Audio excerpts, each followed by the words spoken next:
Hello, and welcome to the Freedom Challenge online podcast. Here at the Freedom Challenge, we strive to do good by helping enslaved women and children to do more than you ever thought physically possible, and to do it together by connecting women with a heart for a hurting world. We hope you enjoy your time being informed and encouraged with host Tracy Daugherty and our amazing guests. So let's get ready and join Tracy for this week's episode.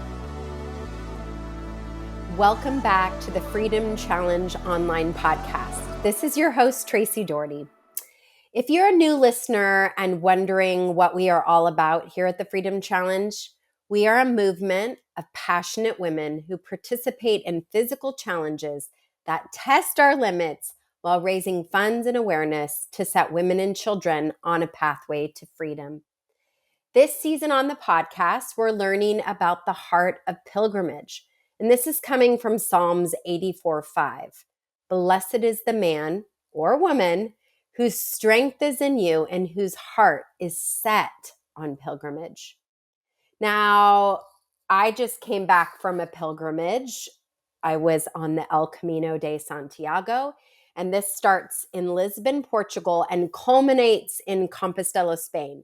And together, 44 participants walked into the rainy and, might I add, very blustery St. James Cathedral. And one of those Freedom Sisters was Jessica Whittle, who is with me today. Jessica is the director of the Freedom Challenge in Africa, and I am thrilled to introduce her to you. A little bit about Jessica. She's done anti-trafficking work since 2018. She served in Central Asia for 2 of those years before joining the Freedom Challenge Africa team.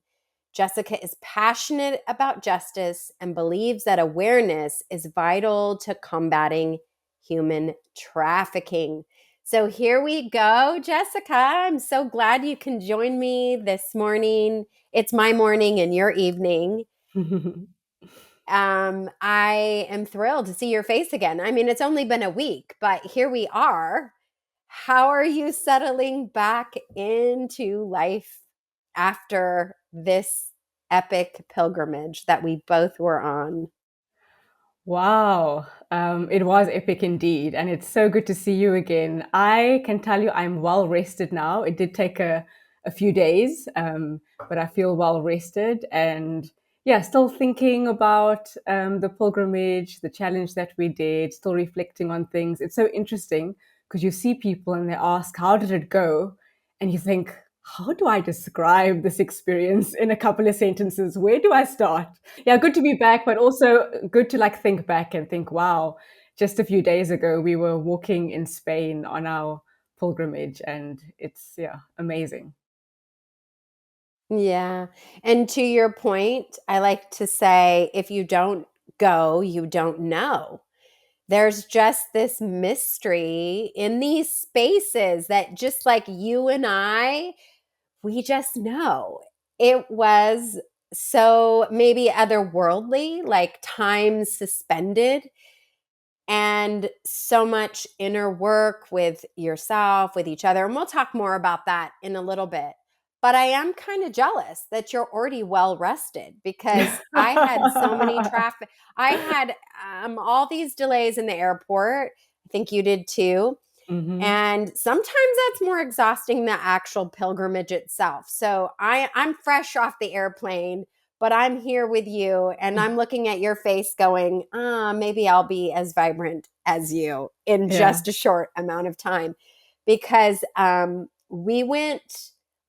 put a lot of miles in, and a lot of miles in interesting conditions, which is coming very soon. So Yes. I'm so glad to see your face. Thank you for joining.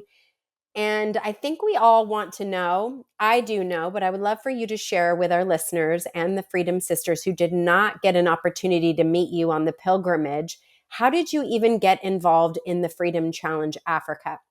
And before you say that, I'd like to share with those that are listening that the Freedom Challenge Africa has been in existence as long as the Freedom Challenge USA.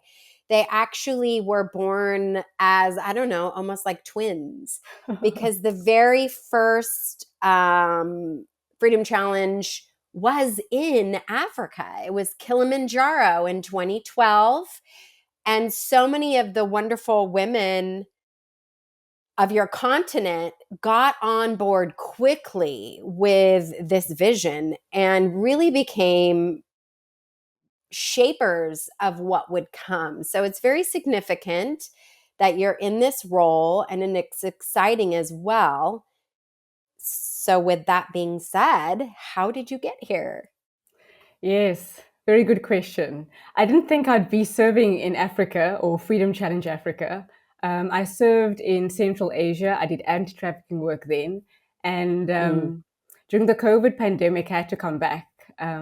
Needed my visa to be renewed and everything. And then I was stuck at home for about a year and a half. And after a while, I started to prayerfully look at other options because I wasn't able to go back. And I'd heard about Freedom Challenge. So I met with the then leader who told me more about it. And when I heard about it, I thought, this is it. This is my place. I just love justice. I just love what this ministry stands for, what it does. And it was a no-brainer. So I was very pleased and excited to be accepted into the team. And here I am leading the ministry, which is really insane in a sense. But yeah, God has interesting plans before we even know about it. And Yeah. it's just, it's amazing to be part of this ministry. I'd heard about the climbs, and now I've been part of a challenge, which was an epic experience, as you described earlier. So yeah, I just thank God for how He's taken me through that little pilgrimage to get here. Yeah. Yeah. That's good that you even called it a pilgrimage. More on what pilgrimage is later in our discussion. But you've been in this role now, I think, a year. Is that correct? Yes, yes. In Getting November, on a it'll be a year. year. Yes. Yeah. So next month. Yeah. Yeah, it's been a joy to be a part of watching you in that process and feeling a sense of hope and anticipation for what God is going to do in this season through your leadership in Africa, all over, really, truly making such a positive impact in so many countries. I think it's interesting also how many of us had huge life changes during COVID. And in some ways, there were closing up of old chapters and starting of new. But it sounds in some ways that this experience caused you to, we heard over and over again, pivot, take your eyes and be open to what God might have for you in a different context. And it also meant a new relationship for you because you, in tandem with becoming the director of the Freedom Challenge in Africa, you also got married. And those were both right together. Isn't that correct? Like a couple of months even. Yes, yes, that's true. That's true. So, yes, I'd gotten married in September, and then just 2 months later, I took on the leadership of this ministry. And it was very interesting because it's both very significant things that happened so quickly. And yeah, one Yes. would not expect that, I think, logically speaking. You think, you focus on your first year of marriage and then maybe Yeah. take on a leadership position. You focus on that separately. But God has a way of doing things. And when the time is right, He makes things happen. And so, Mm, yeah, yeah. it's amazing. I'm still thinking, like, wow, how did this happen? Yeah. It seems like it fits you like a glove. Watching you with the women walking, telling the stories of women and children who have been greatly impacted through the years of Freedom Challenge Africa. I know that that was really meaningful to all of us. So you are right where God has you right now. So one of the things I think would be interesting to hear from you would be maybe some individual stories that Freedom Challenge Africa, the ministries themselves, have seen transformation in individual lives. I remember something you said. I might not get it quite right, but you were alluding to this big number, this huge number that we have to hold when it comes to human trafficking. And then taking that down to an individual face, basically calling us to not just think about this big statistic, but the individual face that is. And I loved that. So would you bring us into a story about an individual face and how that is tied to the work that we do on these challenges? Yeah, absolutely. So our projects are scattered all over Africa. And there's one project that we are very proud of, the Perla project in Madagascar. And something that is quite prevalent on the African continent is child brides. We see it as a form of human trafficking, young girls being married before the age of 18, as young as even 12 years old. And so Wow. there was a girl named Sandra, and her parents wanted to marry her off at the age of 14 years old. And somehow she had come into contact with the Freedom Challenge. She had learned about Jesus, and the staff of the Pillar Project were able to convince her parents to not let her get married, but let her pursue education. And they actually paid for her education. She is now studying, and she is in children's ministry, and just loves that she had the opportunity to do that, and really wants to encourage, the girls who she reaches out to. There are other options than being married young. Like, this doesn't have to be your life. You can get an education, and obviously all things are possible with the Lord. And still to this day, even though she's busy studying further, her family, her father, still in indirect ways is trying to convince her to get married off. And because she didn't go the way of, other families in their community, the way of tradition, to get married so young and, bring money into the family, because that's another reason why girls get married so young, because the bride's family gets money from the groom's family. And so where they live in poverty and are desperate, they want to marry off their girls. And so even though she went against that and she sort of made a life for herself, her parents still, put the pressure, there's still comments being made. And so she's not fully supported by them. And so she draws a lot of her support and her encouragement, her spiritual upliftment from the Perla Project. And so that's one life that's been transformed. And in, doing children's ministry and having an influence over young girls, she can share that and she can help to transform other lives. And so it's not an easy life, but she knows the Lord, and that's where she draws her strength from. And it's just a story of one girl's life who's been changed um, from the efforts of, the Perla Project, which has been empowered financially through the challenge events and the money raised through the Freedom Challenge USA. So, Yes, I know this project and I love it so much. Actually, one of the team members was with us in 2022, and it's yes, so beautiful to see and to hear how this good work continues on. We have 4 pillars, and you do as well, which we would call prevention, develop, rescue, and restoration. And when I hear this story, it really is one of prevention and seeing an individual reached before they need to be rescued, in addition to development. Really, you see the development, the putting resources and opportunity in the hands of a young girl, that she can see a more preferable future for herself through the eyes and the vision of others who know that it's possible. I mean, it's just beautiful work. I'm so grateful to hear how that's panning out. And it's not without, like you just said, continued resistance from the family and community systems that are deeply entrenched. Stepping out from those traditions is very destabilizing for individuals, I am certain, and scary for those who are watching. Oh, this person's changing and going against the status quo. So, a lot of what you are doing as well is educating. I know there's traffic wise and different opportunities that your team is able to really educate and offer. There's a different plan ahead. There's so yeah. many wonderful things. Is there anything else that you want to share there in that regard before we move on to the next question? Anything that just pops into your mind that you think would be helpful for us? Yeah, you mentioned Traffic Wise, and it's a project of ours that I'm really passionate about. It also falls under prevention. So it's a Mm-hmm. week-long awareness and prevention training where we give people the reality of human trafficking in their context, and then we also give them tools on how to combat it.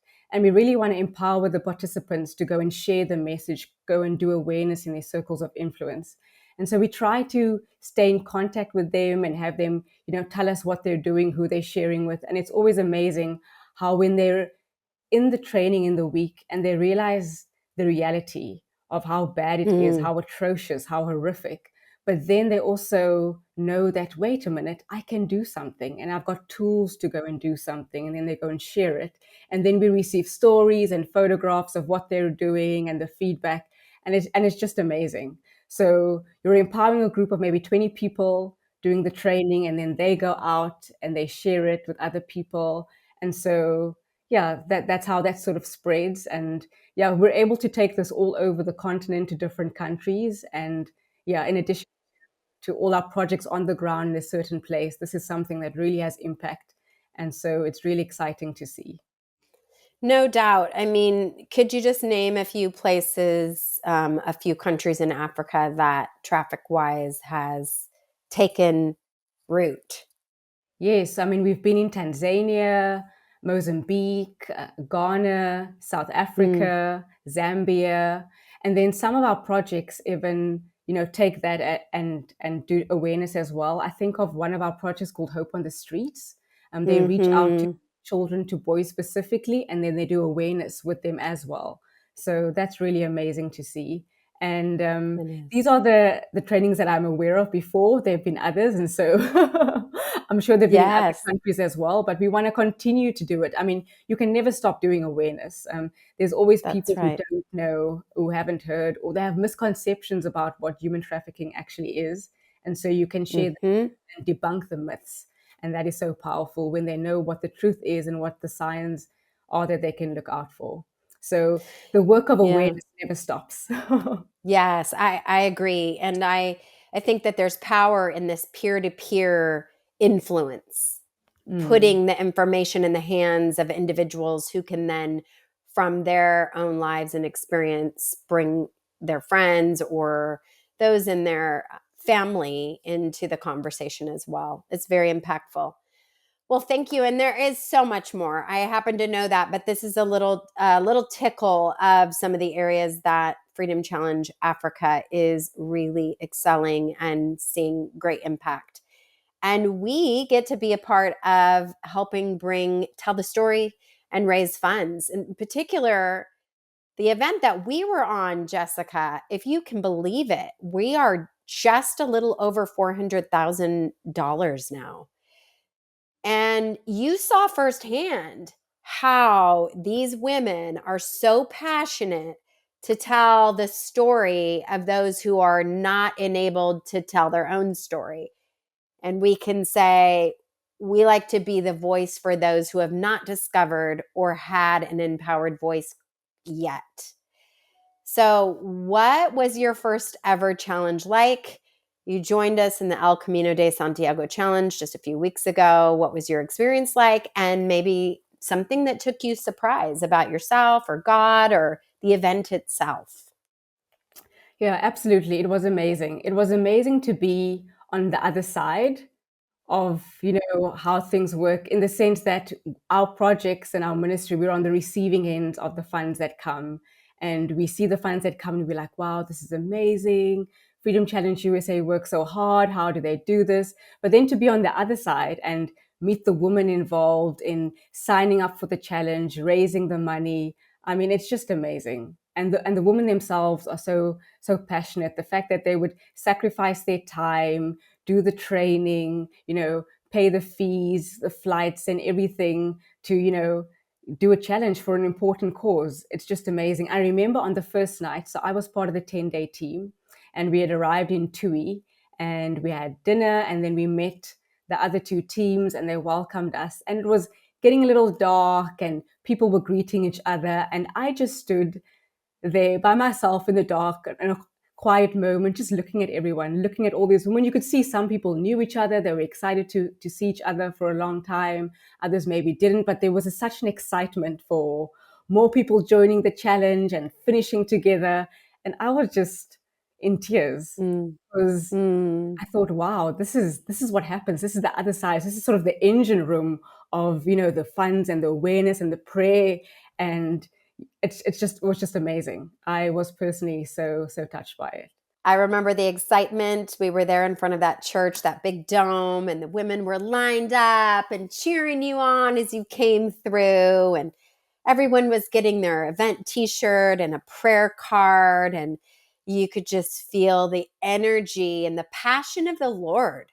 Really, truly, the passion. I mean, like beyond human passion, because those of you we were receiving that were coming for that last 10 days, you have to imagine, anyone who's listening, that was preceded by a sizable handful of women who had started earlier. I would say they were going to be there for 32 days. And then another group that would be there for 17 days. So when you imagine, and I do put myself back into that place, you think about the energy coming out. It really was the passion of the Lord for what he was doing. It was so breathtaking. I am with you. Breathtaking in every way. Yeah. Yeah, absolutely. And speaking of the passion of the Lord, I mean, that's something that I was surprised by, the spiritual aspect. I knew coming into it, there was a prayer team, but it was so much more than that. It was the prayer team, it was the journal, it was the debriefs we had, our Sherpa group discussions. And I didn't expect to cry as much as I did. I remember I read my prayer card from Ruth, the little postcard, the note. I read it. And then soon after that, we had greeted each other. And I said, sorry, I was just crying. I just read this note because my voice was a bit croaky. And I don't know if you remember saying this, but you said that that's one of a lot of tears or something along the line, Mm. crying a lot, during this challenge. And it's so interesting because I don't cry that often. Um, I would say I cry rarely, maybe a sad movie or a sad story. Sometimes even a sad story, I'll just be, very calm, dry eyes. But I cried so much. God takes a heart of stone and he creates a heart of flesh. And I feel like he made my fleshly heart even more fleshly. I don't know if that makes sense. I think that's beautiful when you think about, I like to call tears liquid prayer. And when you consider what we were seeking to toil up hard ground in our hearts and in the hearts of the world who would be agreeable to this kind of atrocity, human trafficking. And when you really think about the fact that we were using our bodies as living sacrifices, walking, toiling, praying, crying, all of that being such heavy spiritual components for something that is so entrenched in the enemy's dark plans. It's almost like a supernatural love bomb that just breaks up the plans of the enemy, right? With love, with tears, with community, with walking, all of these things. There really is a surprising amount of rich spiritual depth and spiritual warfare, really. Absolutely. Yeah, That's good. absolutely. Yeah. It was also heartwarming to see how the women, non-Freedom Challenge team women, were really sharing the message and what we were doing. I was working with a couple of women the one day, and someone asked about the tags that we had on our backpacks. And Yeah. I listened to one of the women explaining what the Freedom Challenge was about while we were doing this pilgrimage. And it was just so wonderful to hear her explain it in her own words and share Mm. with a fellow pilgrim. It was so beautiful to see. We were making waves on that trail because, there's 44 of us with these shirts. And I don't think, and maybe you would agree, Jessica, that the pilgrimage was not wired for a group of our size, because we would come into a village and, we're like Take taking over. every bed in town, and we're like trying to figure out how to fit these individual humans everywhere. But I do know that the message that we wanted to speak was being multiplied over and over again with those little tags, so simple. Someone being willing to open their mouth to say, yes, I'm doing this for. And then what's beautiful, Jessica, is you really know firsthand what the for is for. You see the work. And Yeah. many of these women have been able to partake in that as well. But that was significant for you to be able to see from both sides. I love how you put that. And I think sometimes when there is financial gifts, it can be sort of this exchange I'm writing a check for, but you were able to see the love and the depth and the mutuality connected with the gift from the women participating because you were one of them. Yeah, You walked absolutely. the whole way. And that was not easy at all because Yeah. I know we probably cried as much as there was rain, huh? I mean, like they probably equaled out. Probably. And there was a lot Yes, of that. A lot of there was a rain and a lot of lot of rain. tears. Did your shoes dry out yet? Yes, now it has by now. Yes. I am so thankful for the trick of the newspaper. At night we were trying to find newspaper, buy it, or ask the hotel or Airbnb, try and get newspaper to put in our tackies. I actually wore my tackies on the plane because it wasn't 100% dry, and I thought I can't put not 100% dry shoes in my suitcase. I don't know what it's going to be like. Would it smell? What will, And so I thought, let me rather just wear it and let it dry out as I walk around the airport. Bold move. Yeah. Can I tell you something right now, Jessica? You call them your tackies. At first, I need to know, what is a tacky? Are these your shoes? Yes. Yeah. It's South African term. In America, I I think you love call it. it trainers or sneakers. Sneakers, I think, There is we more casual, go. or tennis shoes. Yeah. Yeah. What? Yes. And another quick one that you and I exchanged was we call like the way out there, the boondocks, and you Yes. call it the We call it the boot. boondoos. The boondoos. So now I got it. Trainers and tackies. So Yes. here's the horrific thing, Jessica. I have not, and don't gasp, opened my bag, taken out my tackies, or even looked at anything that came off the airplane, and I've been home 2 days. So this is going to be scary. Like I need to warn everyone in my household to get ready because you and I both know the mix of sweat and tears and rain is going to be Oh, goodness. crazy. Oh Yes, goodness, is it? yes. I think you should open all the Uh, windows, let yes, the or go ventilation come outside. through, and then begin the process of Yes, opening. that's right. A little at a time. Okay, Mm. so here is where I'd like to go from here. What did you learn about pilgrimage? Because we've talked about this heart of pilgrimage. You mentioned the journal that was so beautiful, our 40-day journal that guided us through pilgrim practices and whatnot. How did this pilgrimage mindset shift your approach toward the pilgrimage of life? And again, I know this is a work in progress. We just got back, so we're all processing. But from what you know, Yeah, what yeah. has shifted? Mm. For me, I think there's a theme of like only taking what you need, let go of what you don't need. Even before the challenge started and I was packing, I sort of had like my bags all packed and my toiletries all ready. And there were toiletries at home that I was still using.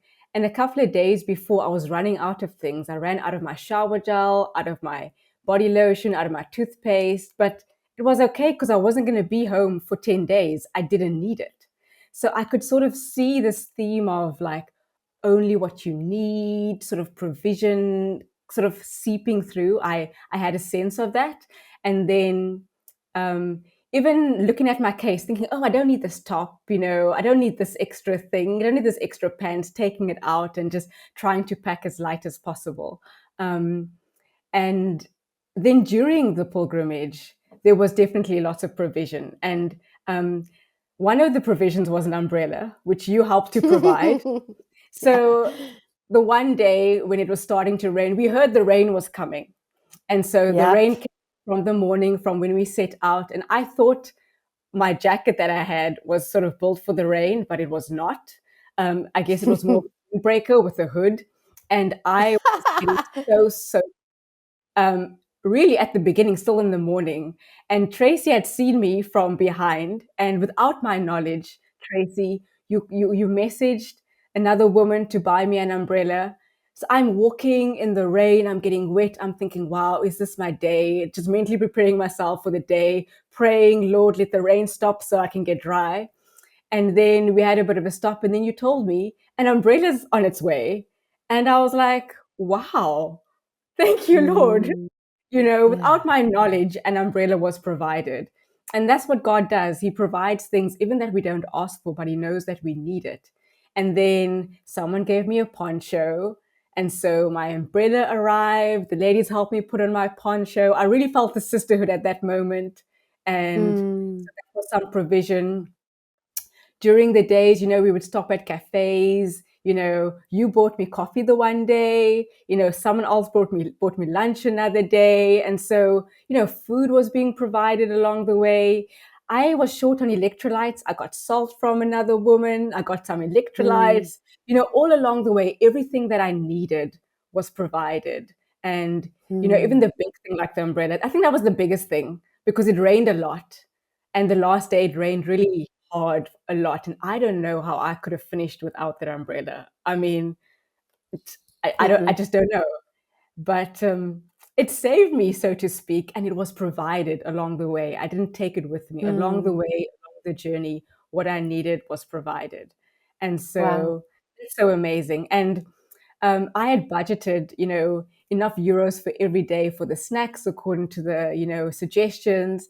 And then I had, money left over for souvenirs. I hadn't budgeted for that. So when we were in Santiago de Compostela, I got to walk around, mill around the souvenir shops, and I could buy some things for myself and for my family, for my husband. I got him a nice pair of socks with the sort of shell of the Camino on, and it was just really fun. And so Mm, that was really amazing. And the big lesson for me is that God will supply everything we need in our earthly journey, in our earthly pilgrimage, and for every season, for a challenge event, for a particular situation, whatever it may be, He has manna for the situation, for the season, mm. for every day. And so that was a big lesson for me. And it's something I'm still sort of thinking about, reflecting on, but I think that's the main thing that comes to mind as you ask me that question. Yeah, it's so beautifully put. And I echo that. Like in my own personal process, Jessica, as a leader in what we get to do, the privilege of doing, but also in my own life, there was something very unique about the simplicity of our days, of waking up, and our only job was to take care of ourselves, to get ready and walk. And there was a statement, and at first I chuckled, let the pilgrimage provide, right? Like it feels like this sense of like God is providing in this space. Even down to, Jessica, I don't know if this bothered you. I could thrive on knowing what's coming and having a little control over my environment. Like that's a space I go to pretty easily. So being asked for a very long time to not know much about what's coming, except that I need to pack my backpack and be downstairs at a certain time and walk. And I'm not sure what time dinner is, and I'm not sure when the next cafe is coming to get provisions for lunch. I'm not really sure when the next arrow or shell is. I'm not really sure where I'm going to stay that night or who's going to be my roommate or if I'm going to have a communal bathroom or if I'm going to have a nice bathroom, but just showing up and trusting that God would provide. Even down to, Jessica, from a leadership perspective, we were constantly negotiating, where are we going to meet as a team? Because it's raining and there is no space. And every time God would show us a space, it may not have been perfect or comfortable, but it was provided. So that message was on steroids with me and you. This sense of trusting God to be faithful in what we need when we need it. and not a moment before. Man, we've got some stuff to chew on. Like, how does that shape the way that I operate in my life and in my leadership and in not needing to have so much sense of knowing and control? There is a sense that we do need to have for safety, but do you know what I'm saying? I kind of think we might be saying the same thing. Yes, and it requires a lot of trust to let go of not knowing all the details or not having everything just in case. We just have to rely on the Lord and trust Him more. And it's not easy. Every time we learn to trust more, what that means, you know. Yeah. It's I agree. So, yeah. And I think even from each other, right? Like God used each other. Like, oh, I needed a nail clipper. And I was like, man, I forgot that. And someone had one. The simplicity of life and being willing to ask for help or share all of these things, I think we will all be chewing on and wanting to incorporate into our lives and our leadership roles for a lot of months and hopefully years to come. We are on the same page. Well, I mean, if you can believe it, our time is wrapping up, but I have one final question, and here's what it is. If I told you that you and I are going on another pilgrimage tomorrow, oh Lord help us, hopefully not. What will you? Yeah, your bags are. Well, my bags are packed. Yes. That would be dodgy. I don't know how I feel about using those bags, but if you were going on a pilgrimage tomorrow, what will you not leave home without? I will not leave home without a travel umbrella and a poncho. Not those little plastic emergency ones, that can rip very easily, but a proper one. Ones that, the raindrops, sort of repel, or it repels, yes. That it doesn't penetrate through. Even if the weather is supposed to be warm, I don't care. Anything could happen. Clouds can, gather from, whatever. Weather systems can change. I'm taking an umbrella and I'm taking a poncho because, wow, what a wet and rainy pilgrimage we've had. All of my days, I think I echo your same sentiment. Who knew that a umbrella and we look like little hunchbacks, right? Like with our backpacks covered and these big, just ponchoed pilgrims coming down the trails. Yeah. Yes, I agree. Those are two awesome things. Well, Jessica, you are a delight. I know that our paths will cross many times to come, and I anticipate continuing doing work with you as we co-labor as leaders in OM USA and OM Africa. I know we've spoke blessings over you as a community when you were with us, but we think the world of you, and we're so honored to have you with us. And bless you, dear sister. Amen. Thank you so much. And God bless you too. Yes. And friends, until next time, let's continue to do good by helping enslaved women and children.